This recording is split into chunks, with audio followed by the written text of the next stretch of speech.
This is the Happiness Breakthrough Show with your host, Becky and Dr. Mark Leonard. Hey, Becky, I've got a question for you. Okay. What is the absolute best date? April 25th. Oh, I knew you were going to go there. It's not too hot. It's not too cold. It's just right for a light sweater. Yes, absolutely. Oh, my goodness. Is that the wrong date? That was, They can't maybe you guys. I was hoping for something like, oh, our anniversary or our wedding day or when our babies were born. But oh no, you went for April 25th. Let me ask it differently. Okay. Let's get different. If you could describe our perfect date for a Friday night, what would it be? Oh, okay. I don't know. It could go so many places. One perfect date. I'm not going to say the perfect date because it depends on the mood, right? One perfect date would be to get all dressed up, to try a new restaurant, something a little bit nicer, more swanky. And then I heard about this place in Scottsdale that has live jazz music. Oh, that is your jam. That's my jam. That is my jam. I love live jazz music. So then we'd have dessert, we'd have a couple of mocktails since we don't drink, and we'd just vibe out to the live jazz music. That would be amazing. Okay. I love this. One, I love taking you on dates.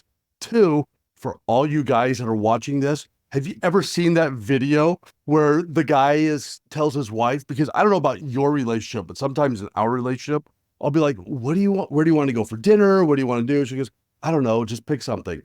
I just found the secret. I asked her to describe the perfect date, and guess what? I now have Friday night planned. Booyah. That is amazing. But that's actually not the purpose of the question. Okay, so tell me what the purpose is. All right, so I've been doing a lot of thinking about how does somebody get to the point where they can go, you know what? This is my best life. The other day, we were pulling out of the gym and it was 12 o'clock. It was noon. And you and I are very used to going to the gym earlier in the day. And Yes. Here it was later in the day, and I made a comment. And do you remember what it was? Something about it being our best life. Not best life, though. You said something about like living the dream or Right. Yeah. living our dream. I loved that. We're walking out. I could see the mountains. It was blue skies, perfect Arizona temperature, which only happens on evidently April 25th. Not too hot, not too cold, just right for a light sweater. But no, it was that I was walking out of there going, this is absolutely amazing. How can I have more best days? This morning, after making the grandkids breakfast,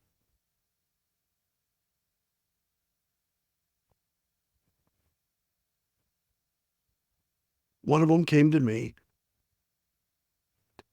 This is the best day.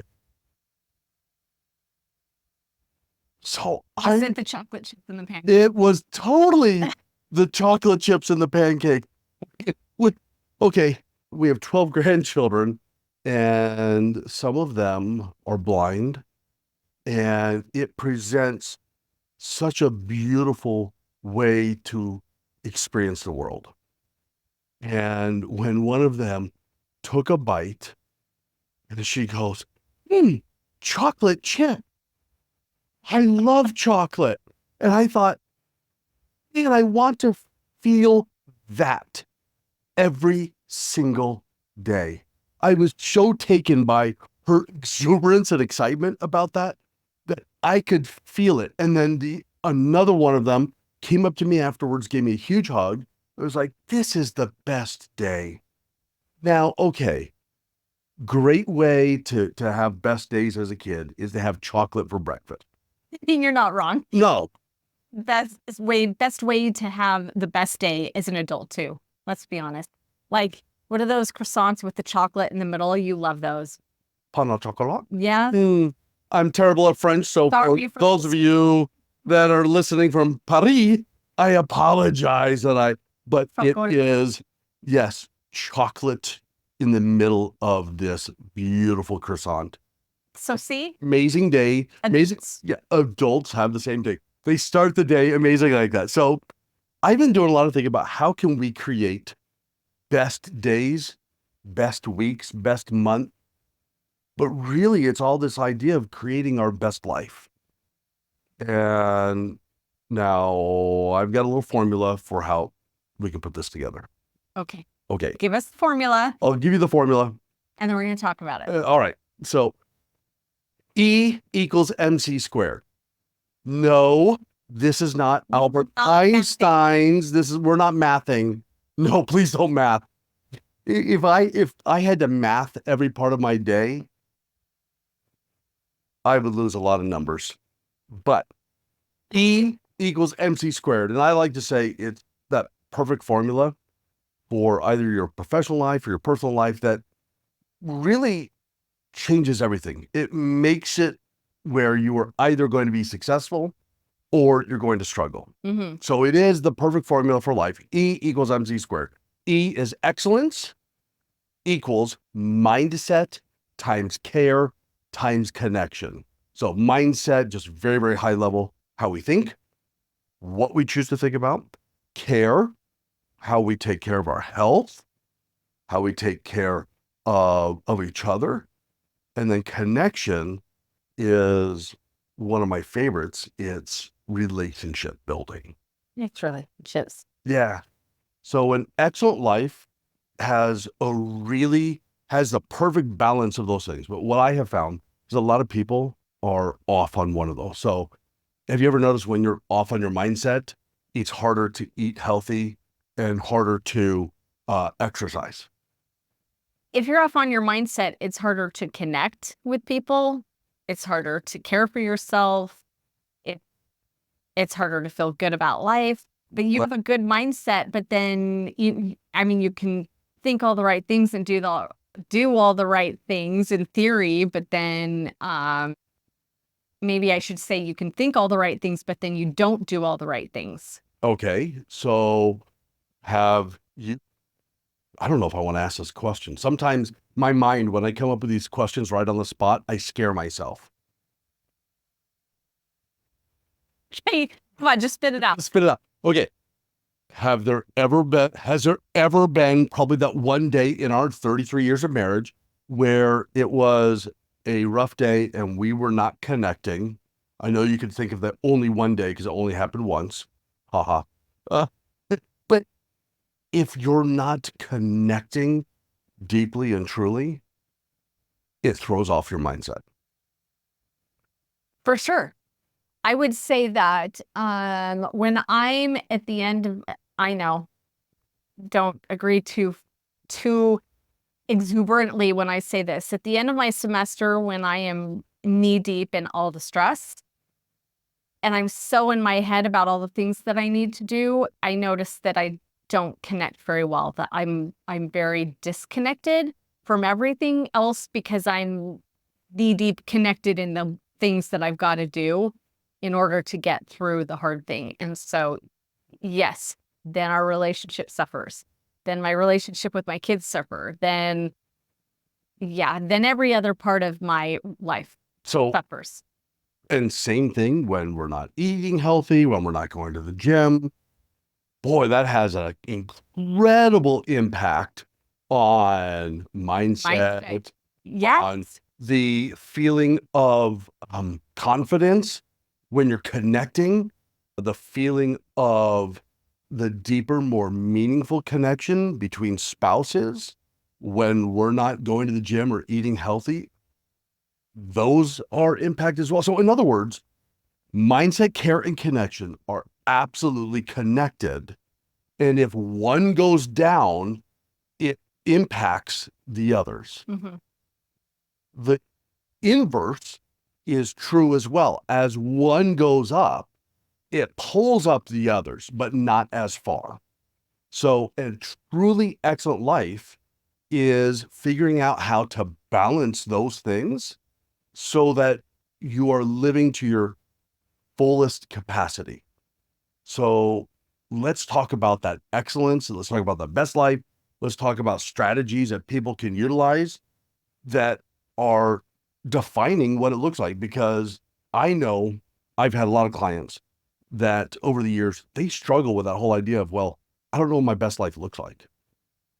Well, right. I think you said E equals MC². Well, if we're ever going to get to the MC², which we are, we have to start with the E.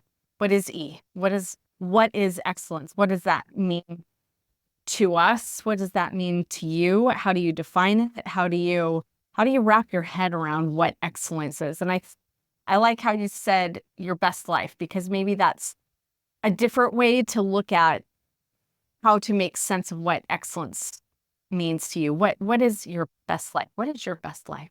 What is my best life? Oh, I could think of a whole bunch of ways to define my best life. Many of them revolve around mocktails, beach, and you. Oh, okay. Okay. Same. I am so simplistic when it comes to that. Same. You know, people lied to me when we moved to Arizona. They're like, oh yeah, there's lots of sand. It's just like the beach. What are they talking about? Sand. It's dirt. It's dirt. It's dirt and it's everywhere. Okay, so I've got 3 strategies, 3 ways that people can really help define their best life or their excellence, or a lot of people say their future. And I like that as well. I just I am super excited for you to hear this, you guys, because there's nothing like having a vision. You don't know where to go until you have a vision to start there. Like we talked about in previous episodes, going on a trip, or you have to start with a vision. And sometimes the vision is the hardest part.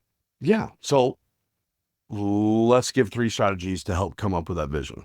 So number 1, this is probably one of my favorites because everyone loves an assessment. I know people wake up and they go, oh, I'm going to take an assessment today. So you're being... Yeah, I am being facetious. However, assessments are really cool. One of the things that I learned in my doctoral program, one of the things I've watched you learn, is the power of an assessment. When you're working with one of your clients, what do you do with your assessment? What is that? What is the purpose? What does it help? I don't know. What data, what are you getting out of when you do an assessment? I think what's interesting about assessments is that when I first started in my degree, for those of you who are just now joining in with Mark and I, don't know our history, my degree is in exercise physiology. And I started this degree really just wanting the meat and potatoes of how to design a program for somebody and how to know what exercises to give them to help them lose weight and to help them build muscle, to help them be stronger and everything. And what I've been really struck by is how many classes I had to take that dive into what an assessment is and how to perform an assessment and then how to read the results of assessment. And I would say a good portion of my degree has been assessments. It's not been here's how to pick an exercise, here's how to pick an eating program, or should you do weights or should you do cardio? No, it's here's the assessments to tell you what areas you need to improve upon so that you can then program for their needs. When I did my master's degree, which was in instructional technology and how to create learning environments, we always started with an assessment.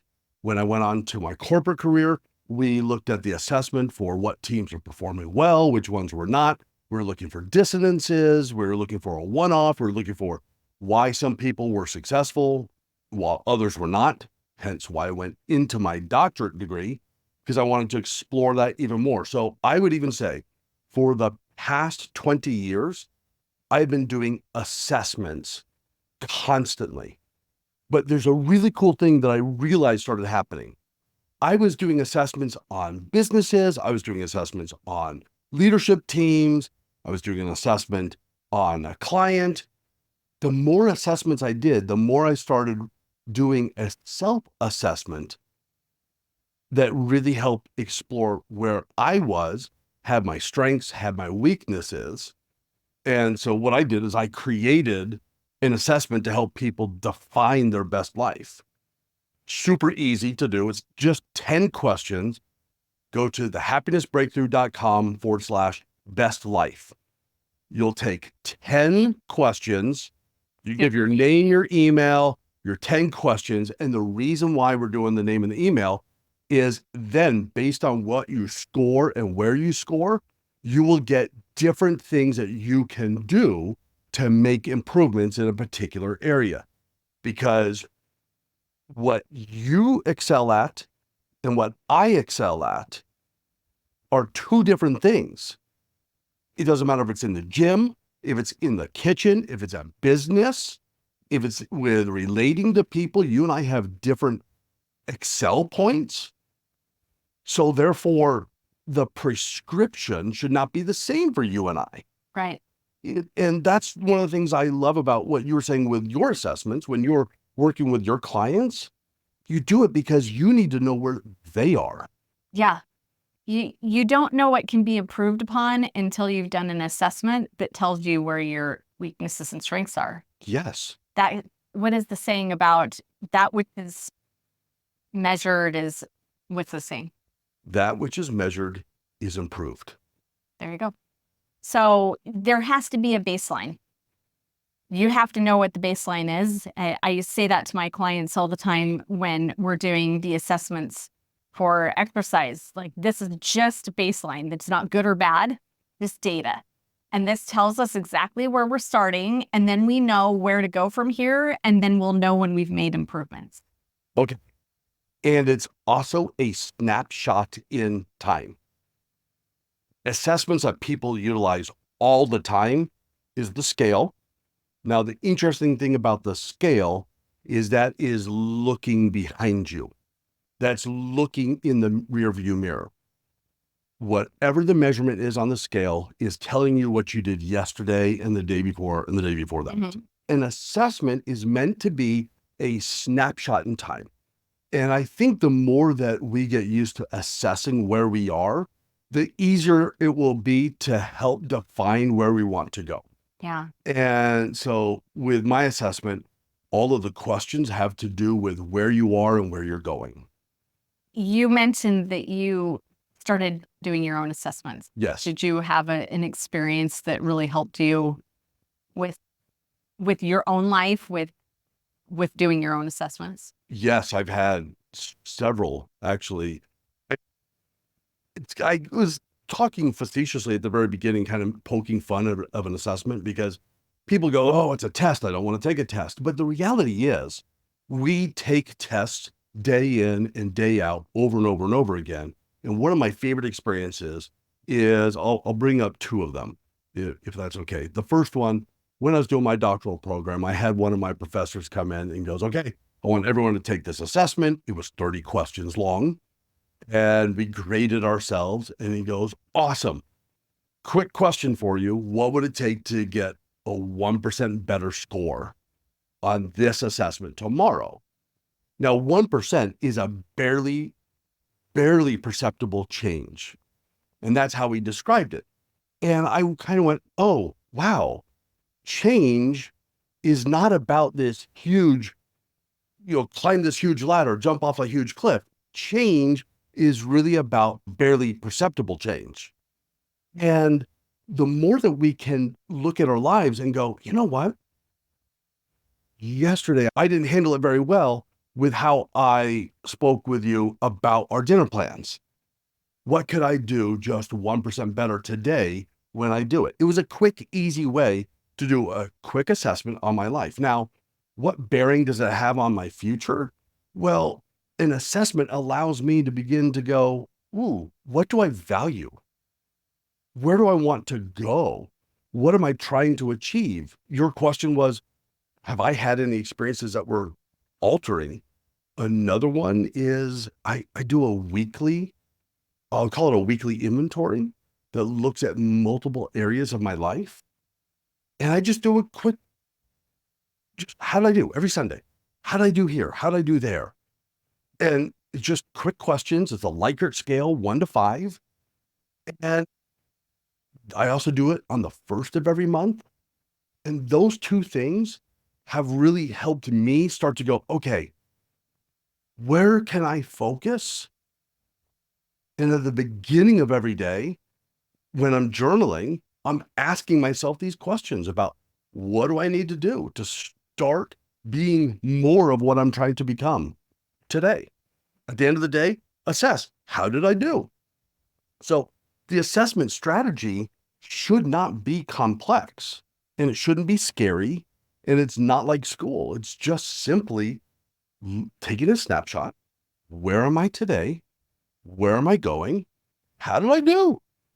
Okay. So this assessment that you guys are going to take, that's at thehappinessbreakthrough.com's // best life. best life /best life is not complicated. How many questions? 10. 10. It's 10 questions, guys. It's not like if you came to me and I was going to write a program for you, it'd be like an hour and a half assessment. Yes. It's not going to be like that. It's going to be simple. Make sure you do that. It's going to really help you with our upcoming episodes and as we walk you through strategies for your excellent life. And the reason why you gave your name and your email is so that we can email you plans and ideas of things that you can do based on how you scored. So personalized. Yes, it's personalized. It's just, I love that. Personalize it. On to the second tool, visualization, an incredible tool for figuring out what your best life looked like. On a previous podcast episode, I was asking you about the perfect vacation, and you started describing your 2 to 3 months in Italy. Yeah, which, side note, Cool. I think I can't do. Guess I just found out today that I'm missing a class that I need for my graduate school, a second chemistry that I'm going to have to take next summer. So Italy is not going to be next summer. However, I can still visualize it for 3 summers from now. Yes, absolutely. So the visualization technique is super, super powerful. One of the things I absolutely love watching is professional athletes, and it is incredible to me. It doesn't matter what sport it is, they go through a visualization technique that helps them figure out what that next step is going to look like. Downhill skiing during the Winter Olympics, by far my favorite. Watching Michaela Schifrin or watching Lindsey Vonn when she was skiing, when they would visualize what that course looked like, it was incredible to watch them at the top of the hill because they went through gate by gate, turn by turn, exactly what they were going to do. And they even put in body motion into it. So if they needed to take a hard right turn, you'd see them lean hard to the right as they were visualizing this whole thing. It's an easy thing to do to start to visualize what your future looks like. So one of the tools I love to utilize with my clients is just, I have them sit with 2 feet down on the ground. I have them sit up, take a couple deep breaths in through the nose, out through the mouth. We do it again, and then we close our eyes. We take another deep breath in, and when we begin to release all of the influences of color and sound and distraction around us, when we close our eyes and we begin to really focus on what that future could look like, I ask them very specific questions. If the version of you that has it all figured out a year from now came and sat next to you on this couch right now and just said, Becky, I've got this all figured, would she be wearing? This is what I'm wearing right now. How about that? Okay, what you're wearing right now. Do you feel confident in what you're wearing right now? Yes. Okay, then that would be a perfectly fine answer. What are you wearing when the woman a year from now has it all figured out? She's even completed the chemistry course that you just found out about. Okay. She would come to you in an outfit that you feel very confident in. Now, I want you to hold on to that picture of that version of Becky from the future. That version who is confident. How is she holding herself physically? What is she looking like? How is she breathing? When you begin to start thinking about just a year down the road, it's not that far. Too often people say, visualize the best version of yourself 10 years down the road. Oh, for crying out loud. I don't know. I don't know either. I don't know what 10 years is going to bring because my dreams are so big that they keep changing and they keep getting bigger, and that's okay. Okay, so what if you're somebody that can't visualize what I would be wearing? What if though, like putting yourself into the person that you want to become is too much for you? For those that really struggle with maybe what they're going through is really heavy right now, or maybe they have negative self-talk and they don't know how to feel that or experience that, so they don't know how to visualize that. Then how do you walk them through being able to visualize in a way that they can put themselves there? Oh, that's perfect because that happens to be the third tool. So, all right. So the first one was taking the assessment, happinessbreakthrough.com/best life. The second is working through a visualization technique where you visualize the best version of yourself. I do that with every single one of my clients, and I've even done it from stage. It's a powerful tool to help. The third one is, what if you're stuck? What if you're not sure? And I've had a lot of clients say that they're like, I have no idea what to do. I always point them towards a creative experience. I find out things that they like. So for you, I would find out, well, what are some things that you really enjoy doing or make you feel alive? You want me to answer that? Right. Why not? It's a little mini coaching session. Well, what are some things that just make you feel super alive when you go, oh, that was amazing? Really good workout at the gym. Okay, that is a perfect one. A really good workout at the gym. If I was coaching you, I would say, hey, okay, go to the gym, go do a really hard workout. And then I want you to look around at a couple people, see if you know anyone, and maybe ask them questions, get to know them. Connection is a powerful tool for determining that future. The other thing is start looking around at people that you look up to and you go, I wonder what they did. Ask them. Ask them. We have people ask us all the time, how did we do it? It's why we did this podcast, is to help answer, how did we do it? So find out from someone else. What are they doing? What have they done? How did they get there? What were their challenges? Start asking them questions. Most people love to talk about themselves.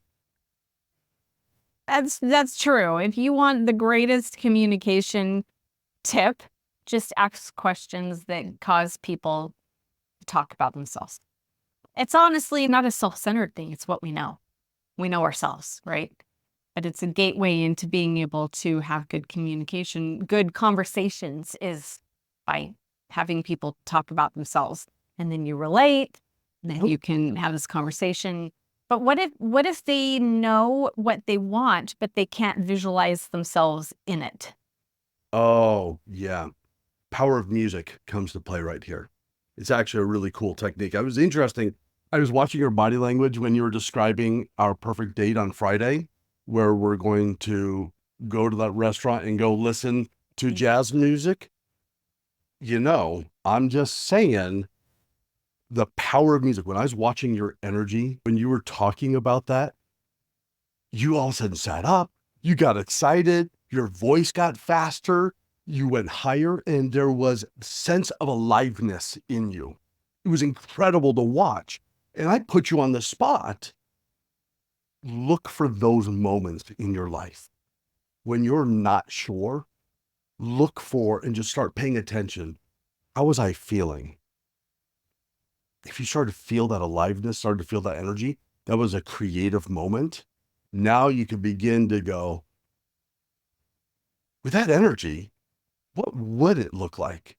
If I can't visualize it, what would it sound like? What would it feel like? You don't have to visualize. You could hear, you could feel, what would it smell like? Maybe part of that visualization of that future is, I know that we tease about going to the beach all the time, but one of my favorite scents in the whole world is coconut.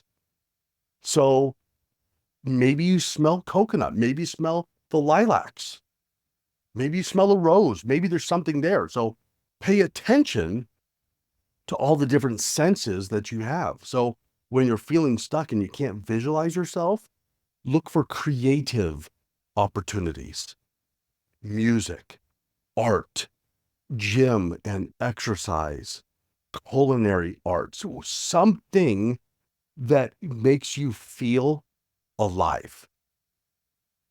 And then start there. And then start there. And just a quick, easy way is go, if that's what you love, if it's the jazz and desserts, asking yourself, how can I have more of that in my life? Where else could I experience this? Because maybe you can't go to Scottsdale every Friday night for jazz, but maybe there's some other way that you could bring that into your life. Start there. Don't overcomplicate what the future looks like. Too many people overcomplicate it. They're like, oh, it's got to be big and grandiose. Start where you are and just look for ways to have more of that best life aliveness, the best life excellence in your life. The more you recognize it, the more you will experience it. You're gonna have to help me with his name, but somebody that you listen to said, stop waiting for tomorrow to do the things that you want to do. Like, stop waiting for the future to do the things you want to do. That, like, start creating a way to do those things today that you'd only dream about doing in the future. Richie Norton. Yes. Richie and Natalie Norton. So fascinating. I love listening to him. And his whole idea is, why are you waiting for the future to start living how you want? So, interesting story. I'm going to give you guys a sneak peek at Mark and I for a second. Do you remember we went to a convention a few years ago? Okay, a little more than a few years ago. We were living here in Arizona at this point, and we went to a leadership conference. And it was on that drive that I was miserable at what I was doing. Do you remember that? I remember some of it. And I was pretty much belly aching about how my online boutique for women's clothing, I'd pulled it back up. Mm-hmm. I'd done the hard work. I'd done the sacrifice that it took to figure out how to market differently and how to connect with my customers differently. And I was pulling it back up, but I was just belly aching on this drive to California, again, another drive to California, about how miserable I was with doing this online boutique. It just did not fulfill me. And so Mark did an assessment with me. Little did I know. Yes. Driving in the car. He's the one driving. I love it when he drives. And you did an assessment. And during that assessment, and then conversations that we had on that whole leadership conference trip and on the way back, just really got me to thinking about my passion and my purpose and my drive. And I just realized that I was just not happy. Yeah. Because it was never my passion. It was just meant to support our family. And it had done that very well. And yet it wasn't the thing that gave me purpose. It didn't fulfill me. And so Mark asked me a whole bunch of questions, and it was on that drive and during that assessment that I realized that what I really wanted to do was focus on health and weight loss and exercise, that's where my passion was. And it had been that way for Eons. and like for a long time. And I think I had just been too scared to do anything about it. And it was on that drive that I decided I was going to do something about it. And so I signed up for the NASM certification and then got through the whole certification and got ready to take the test. And I'd always said, I'm not going to go back to school anymore. Like, I'm done with that. I'm 40 something years old and like 39-ish. I'm 39-ish. Thank you. You're welcome. Looking out for me. Absolutely. I'm 39-ish and I don't have any part in that anymore. I've got too much else on my plate and I don't want to go back to school. But I took this assessment, this course, this certification, and got to the end of the certification to take the test. And I realized I could spit out the answers and I didn't know the why. And I am driven by the why. If I don't know the why, I don't like to tell people what to do. Like, what if some situation came up that is different than the standard answer that you give on a test, right? That I wouldn't know how to program to that and to help somebody through that. And so I actually didn't take the test and I signed up for school. I went back to school because I wanted to know the why. And now here we are. A couple years later. A few years later, and it was last summer on another drive. I told you, Mark and I do our best thinking in the car on a drive, but it was last summer on that drive that I made the commitment to apply for graduate school. Yeah. But it was baby steps, but it took an assessment and then it took action, not knowing all the answers that got me to the point where I am now.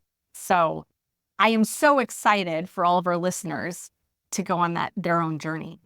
Because that's what this life is about. It's a journey. It's a journey of continually changing and improving. It's a journey of what ifs.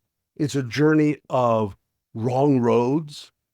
And it's a journey of figuring it out.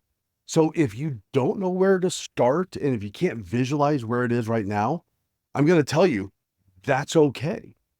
But I'm also going to tell you, if you stay there, that's not okay.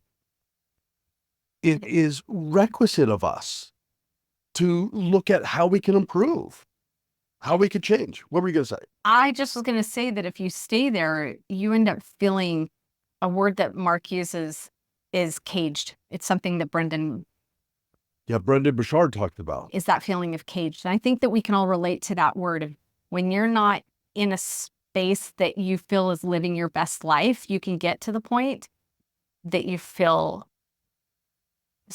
stuck and caged, and you've got to do something. You've got to. And that's what we want people to do. So the 3 things that you could do: go take the assessment, thehappinessbreakthrough.com/best life. Utilize a visualization technique that's going to walk you through how to visualize what that potential future might look like. And if you don't know how to do that, find a coach that can walk you through that. But make sure that you find a coach that understands how to draw that out of you, because if they're feeling stuck too, you're not going to get as far. You're more than welcome to reach out to Becky and I for some of our coaching services. We can help you with that. The third thing is creativity. Go out, be in a creative environment, and start just doodling, start just drawing, start writing up all of your dreams, listen to music, find something that makes you feel alive. Today, when I was feeling frustrated with payroll for our employees and I'm trying to solve some major problems, what did I do? You probably heard it from the other room. Country music. I put on country music because I was frustrated and I needed to get out of my frustration, and I needed to go someplace where I felt creative and I felt energy. Go do that. And if it's not music, maybe it's a movie or a book, or it's artwork, or it's a walk, or going to the gym, or connecting with a friend. There are so many things that you could do to get out of that feeling of the doldrums, because that's not living. Caged if you're feeling the doldrums. And I would say, along with that, this applies to any area of your life. This is not just business. This is, if your best life means changing your parenting style, this is going to work for you. If your best life means leveling up your marriage, this is going to work for you. If your best life is business, this is going to work for you. Whatever it is that is making you feel caged, this works. By the way, on our last episode, we asked for people to submit some questions, and I hope that you are one of the ones that heard your questions answered in this, specifically around, do you remember when Becky asked, what if you cannot visualize the future? And we tried to answer that. So thank you for that question. Next week's episode is on mindset, and we're going to go into fixed mindset, growth mindset, how to change your mindset in your relationship, how to change your own mindset that you hear with a running dialogue that you may have going on. What it looked like for us. Yeah, absolutely. So if you have questions about mindset, make sure that you go to social media, to Instagram, go find us, The Happiness Breakthrough, and send us a DM. Send us a message. We would love to answer your questions on this podcast, because we find that's the power of a podcast. Is sure, we could come up with lots of great content for you, but we wanted to answer your question. So make sure you go and you do that. Reach out to us if you have questions. If you need help with coaching, come to thehappinessbreakthrough.com. We have lots of different programs. We love to help you out. But if you have it all figured out and you're ready for the next level, then send us a DM. We would love to help answer whatever we can to help you on your journey to your happiness breakthrough. With that, have a most amazing week, you all. We hope that you just feel alive today, because life is meant to be lived.